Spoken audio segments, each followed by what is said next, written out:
پورا وضو دیکھ لیتے ہیں ایک ساتھ تاکہ دونوں کلب ہو جاتے، دونوں باتیں مل جاتی، فرائض و سنت ہے۔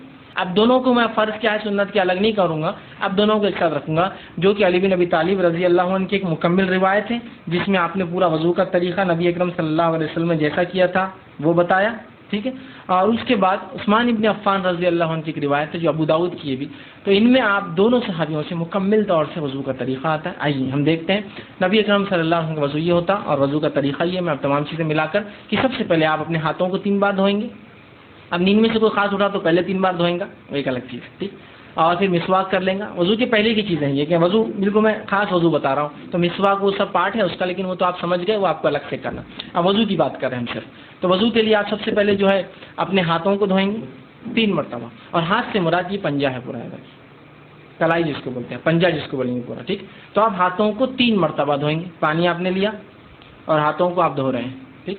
ہاتھوں کو آپ نے 3 مرتبہ، ایک بار پانی لیا اس کو دھویا، دوسری بار پانی لیا پھر دھویا، اور تیسری بار پانی لیا۔ نل چالو ہے تو نل کے نیچے رکھیے اور ہاتھ دھوئیے، چونکہ لینے میں الگ مسئلہ ہے، پانی گر رہا ہے تو بہت سہولت ہوتی ہے، پانی کا نل کھولیے اور اس میں آپ اس کو آسانی سے ہوگا۔ 3 مرتبہ آپ نے ہاتھوں کو دھویا، ٹھیک، 3 مرتبہ، ٹھیک۔ اب یہ بات یاد رکھیے 3 مرتبہ سے زیادہ دھونا یہ گناہ اور حرام ہے،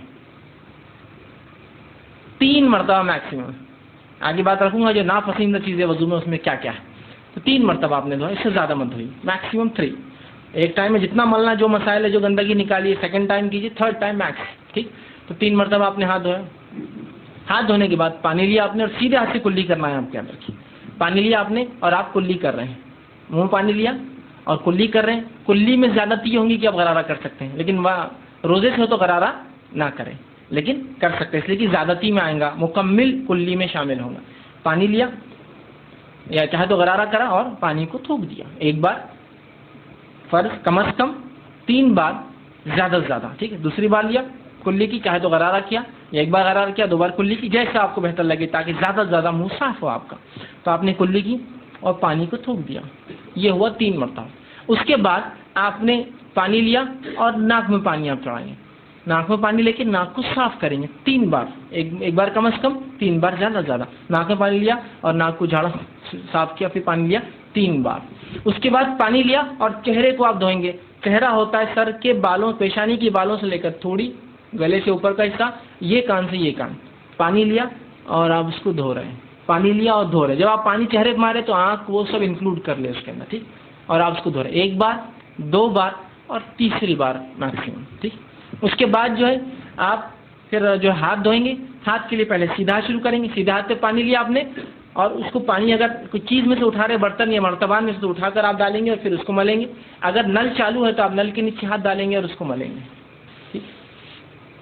تو یہ پورا آپ نیو لیا اور یہ مل لیا 1 بار، یا آپ نل چالو تو نل میں بھی آپ سیدھا ڈالنے کے بدلے ایسا لے کر اس کو آرام سے مل سکتے ہیں نل بند کر کے، 1 بار 2 بار میکسیمم 3 ٹائمس، ٹھیک۔ اس کے بعد پھر الٹے ہاتھ آپ شروع کریں گے، الٹے ہاتھ کا، اور اسی دوران اس کا خلال بھی کر لے سکتے ہیں آپ چاہے تو، ٹھیک۔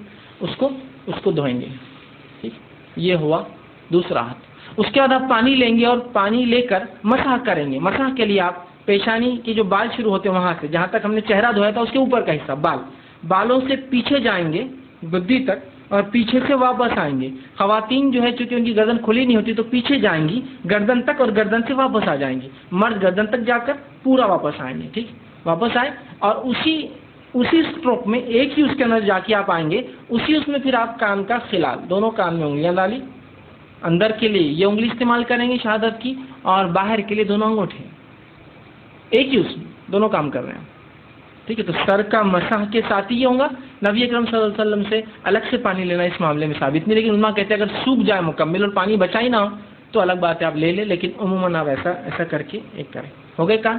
اب کانوں کے بعد آپ کو جو ہے پیر پر آنا ہے آپ کی، اور پیر آپ پہلے سیدھا پیر دھوئیں گے، ٹخنوں کے پیچھے کا حصہ خاص طور سے اگر کہ سوکھا رہ جاتا ہے، آپ سب نے ایک صحابی کو دیکھا اور کہا احتیاط کیا کرو یہ سوکھا رہ جاتا ہے، ٹخنوں کا پیچھے کا، سیدھے ہاتھ کے ایکسٹریم رائٹ، پیر کے پیچھے کے ایکسٹریم رائٹ کا اور الٹے پیر کے پیچھے کے ایکسٹریم لیفٹ کا سوکھا رہ جاتا ہے، تو اس کو اچھے سے آپ وہ کریں گے، ٹخنوں تک، ٹخنے مطلب انکلوڈ پورا اس کو دھوئیں گے، اور الٹے ہاتھ سے خلال انگلیوں کو پیروں کے بیچ میں صاف کریں گے، خلال کریں گے۔ تو یہ ہوا وضو، یاد رکھیے 1 بار کم از کم دھوئیں گے، 3 بار زیادہ دھوئیں گے، پانی کا کم سے کم استعمال کریں گے. ٹھیک ہے, اس لیے کہ پانی کو زیادہ بہانا, اس کی زیادتی, اس کو اسراف کرنا شریعت نے جو ہے اس بات کو بالکل جو ہے پسند نہیں کیا ہے, یاد رکھیے. اسی طرح ایک غلط فہمی جو ہوتی ہے وہ یہ ہے کہ ہم لوگ جب مسح کرتے ہیں سر کا تو مختلف علاقوں میں مختلف مسح کے طریقے ہوتے ہیں. کچھ جگہ مسح کا طریقہ اس طرح سے ہوتا ہے کہ ایک آدمی مسح کرتا ہے, مطلب یہاں سے شروع ہوتا ہے, ہر چیز کو وہ بوسہ لیتے چلتا ہے اوپر کی طرف اور پھر پیچھے جاتا. کچھ لوگ ہوتے پیچھے جاتے چوم کر. چومنا یہاں ثابت نہیں ہے سنت سے.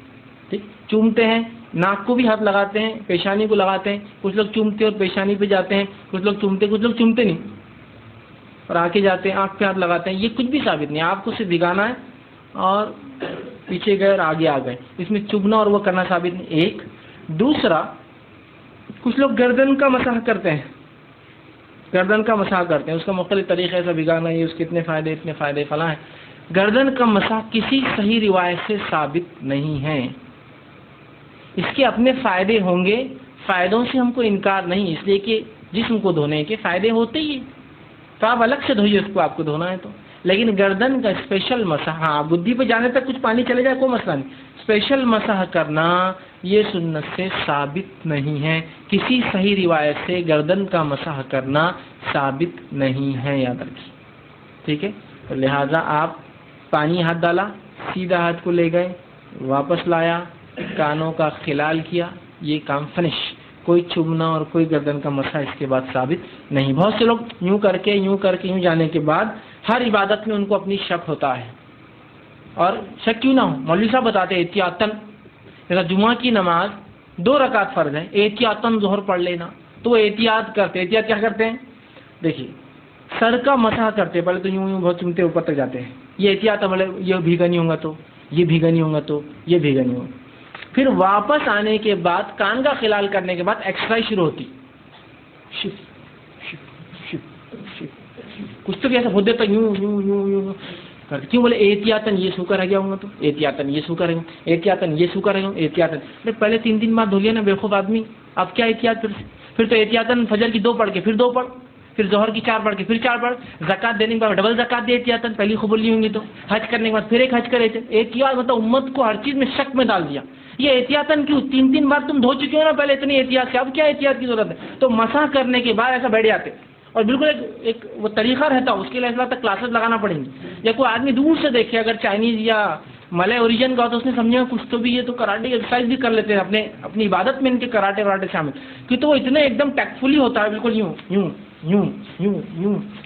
ایسا ایک دم بالکل ٹیکفلی چلتا ہے. تو آپ خالی دیکھنا اس کو کیا چل رہا ہے, اور اگر اپن نہیں کرے تو بعض والا اپنے کو دیکھتا, تو کون آگے بولتا تم ایسے کیوں نہیں کر رہے, پہلے تو گردن چھوڑ دیے اور پھر وہ ایکسرسائز بھی نہیں کر رہے, کھڑے تھے.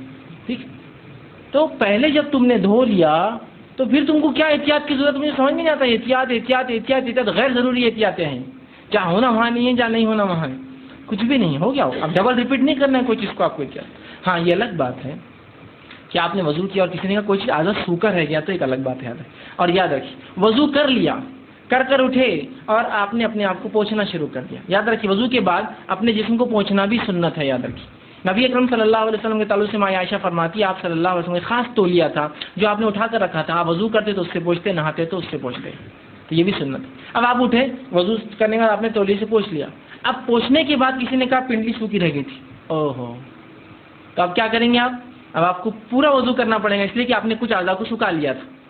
اگر پورے اعضاء گیلے ہوتے اور آپ کھڑے ہوتے اور کسی کو کہتا پنڈلی رہ گئی, آپ کی کونی رہ گئی, چہرہ رہ گیا, فلاں رہ گیا, تو آپ فوراً بیٹھ کے اتنے حصے کو دھو لیتے تو وضو ہو جاتا. لیکن اگر وہ سوکھا رہ گیا, آپ اٹھ گئے اور ایک بھی اعضاء سوکھ گیا, تو اس کے بعد آپ کو پھر سے وضو کرنا ہوگا. آپ سمجھے ایک صحیح روایت ثابت ابو داؤد کی روایت ہے, ایک صحابی اٹھے جن کے پنڈلی کے بارے میں آتا, دیکھیے وہ پنڈلی نہیں ہے, جو ٹخنے کے پیچھے کا حصہ ہوتا ہے, وہاں ناخن کے برابر ایک حصہ سوکھا تھا. جب آپ کو ان کو بتایا گیا تو آپ صلی اللہ علیہ وسلم فرمایا وضو پھر سے کر, کیونکہ ان کے اعضاء سوکھ چکے تھے اتنے. کیونکہ کیا ہوتا ہے جب آپ دیکھیے دھوئیں گے, ایک آدمی کام دھندے بزنس سے آیا, کام کاج سے آیا اور دھویا, اور جو حصہ نہیں دھلانا وہ بالکل وائٹ الگ چمکتا ہے, اور جب دھل گیا اس کا کلر چینج ہو جاتا ہے, تو کوئی پہچان سکتا ہے اس نے کوئی نہیں برابر نہیں دھویا.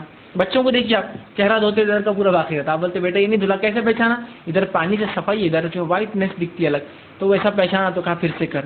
لیکن گیلے میں ہے تو خالی آپ جا کے گیلا کر لیجیے, گیلے میں مطلب اٹھے آپ اور کسی نے کہا بھائی صاحب تو آپ دھو لیجیے,